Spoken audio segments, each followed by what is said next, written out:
Al-Qaeda, and is the road to victory against the worldwide terror threat as simple as taking out their top 20 leaders? Joining me now, former State Department senior advisor and principal of D.C. International Advisory, Christian Whiton. Christian, good to see you. Is it that simple? Success can be an elusive, ambiguous term.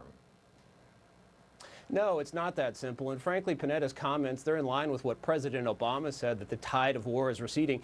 The only problem is no one told Al-Qaeda or the other terrorist groups that form the vanguard of Islamism. Al-Qaeda is actually gaining ground in Yemen, taking advantage of turbulence there. They have a presence in North Africa. They have what appears to be a free hand in Pakistan. And what's most troubling is we haven't really stopped the intake of new recruits and new leaders into Al-Qaeda. So I'd say this is a very unfortunate statement and an incorrect assessment from Panetta. Have we also failed to attack the radical Islamic ideology?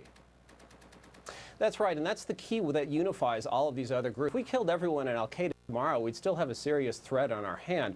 The common thread is this ideology, Islamism, and we've done nothing really to combat it, neither this administration or its predecessor. The president's engaged in outreach with the Muslim world, but sort of separating the Islamists among them and then empowering the other Muslims, the ones who want democracy and liberty and accountable government, and working with them. We haven't even scratched the surface on that, either from a policy point of view or organizing the U.S. government to fight that fight. Let me switch to another venue, Libya. Muammar Gaddafi is threatening Europe. He is still there and alive in Tripoli, apparently. What should we be doing more than what we're already doing? Well, we should just, help the people who want to help themselves to take out Gaddafi, to free him. Here's someone we know, when he has the will to strike Americans in Europe, he has the way. He killed a great number of Americans in former West Germany, took down a Pan Am flight full of Americans. We are basically fighting a half war on behalf of a group, the rebels, who want to rid themselves of Gaddafi. Let's just finish the job, get that done. But instead we have this muddled strategy. We haven't outlined victory. We haven't outlined the steps of victory. It's pretty simple. Sell them arms, help with communications, coordinate what's going on the ground with what's going on overhead from NATO, and finish the job. And that's the most humane thing to do, too. Is this a president who's leading from the front or behind?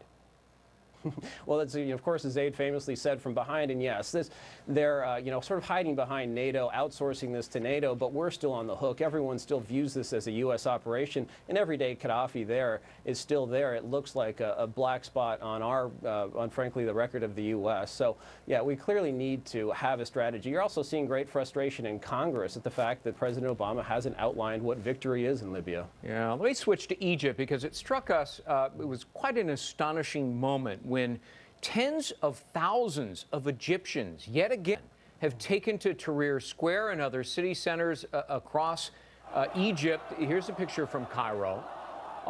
And this surprised a lot of people who thought, you know what, the revolution is over there. Well, apparently it is not. They want faster reforms. Is the Obama administration not using enough of its extended influence in that region?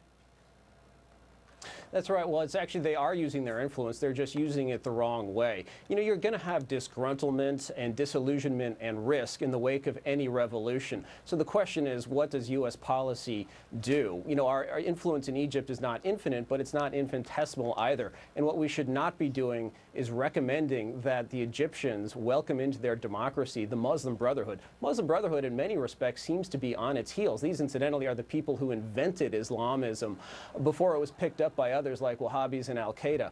But Hillary Clinton's out there saying that we should meet with the Muslim Brotherhood, we should interact with them, and my understanding is we're suggesting that they be brought into the Egyptian democracy, which is the absolute worst advice we could be giving. How can we ensure that Egypt respects its previous peace agreements with Israel?